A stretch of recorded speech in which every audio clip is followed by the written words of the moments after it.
नमस्ते दोस्तों, स्वागत है आपका आपके अपने यूट्यूब चैनल पर। तो आज हम आपको बताएंगे कि श्राद्ध पक्ष के दौरान क्या करना चाहिए और क्या नहीं करना चाहिए। श्राद्ध में ब्राह्मण को भोजन करवाना आवश्यक है। जो व्यक्ति बिना ब्राह्मण के श्राद्ध कर्म करता है उसके घर में पितृभोजन नहीं करते। श्राद्ध कर्म में गाय का घी, दूध या दही काम में लेना चाहिए। यह ध्यान रखें कि गाय को बच्चा हुए 10 दिन से अधिक हो चुके हों। 10 दिन के अंदर बछड़े को जन्म देने वाली गाय के दूध का उपयोग श्राद्ध कर्म में नहीं करना चाहिए। श्राद्ध में चांदी के बर्तनों का उपयोग व दान पुण्यदायक तो है ही, राक्षसों का नाश करने वाला भी माना गया है। पितरों के लिए चांदी के बर्तन में अगर पानी दें तो वह अक्षय तृप्ति कारक होता है। पितरों के लिए अर्घ, पिंड और भोजन के बर्तन भी चांदी के हों तो और भी श्रेष्ठ माना जाता है। ब्राह्मण को भोजन मौन रहकर एवं व्यंजनों की प्रशंसा किए बगैर करना चाहिए, क्योंकि पितर तब तक ही भोजन ग्रहण करते हैं जब तक ब्राह्मण मौन रहकर भोजन करे। जो पितृ शस्त्र आदि से मारे गए हों उनका श्राद्ध मुख्य तिथि के अतिरिक्त चतुर्दशी को भी करना चाहिए। इससे वे प्रसन्न होते हैं। श्राद्ध गुप्त रूप से करना चाहिए। श्राद्ध में जौ, कांगनी, मटर और सरसों का उपयोग श्रेष्ठ माना जाता है। तिल की मात्रा अधिक होने पर श्राद्ध अक्षय हो जाता है। वास्तव में तिल पिशाचों से श्राद्ध की रक्षा करते हैं। दूसरे की भूमि पर श्राद्ध नहीं कराना चाहिए।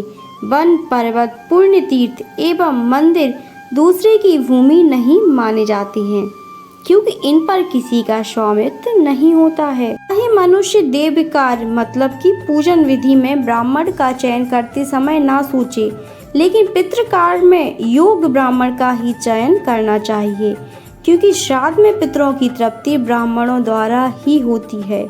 जो व्यक्ति किसी कारणवश एक ही नगर में रहने वाली अपनी बहन, जमाई और भांजे को श्राद्ध में भोजन नहीं कराता है, उसके यहाँ पितर के साथ ही देवता भी अन्न ग्रहण नहीं करते हैं।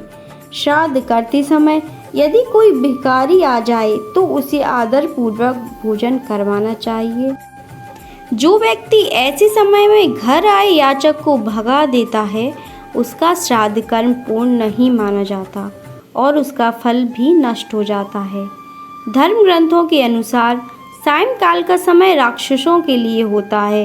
यह समय सभी कार्यों के मना है। श्राद्ध में ये चीज़ें होना अति महत्वपूर्ण माना गया है। गंगा जल, दूध, शहद, दहित्र, माना की पुत्री की संतान, कुसा और तिल। केले के पत्ते पर श्राद्ध भोजन निषेध है। सोने, चांदी, कांसे, तावे के पात्र उत्तम माने गए हैं। इनके अभाव में पत्तल उपयोग की जा सकती है।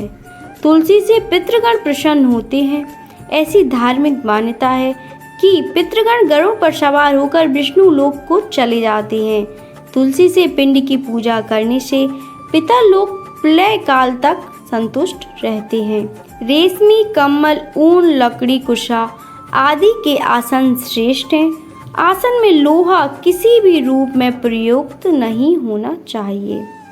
चना, मसूर, उड़द, सत्तू, मूली, काला जीरा, कचनार, खीरा, काला उड़द, काला नमक, लौकी, बड़ी सरसों, काली सरसों की पत्ती और बासी अपवित्र फल या अन्य श्राद्ध में निषेध माने गए हैं।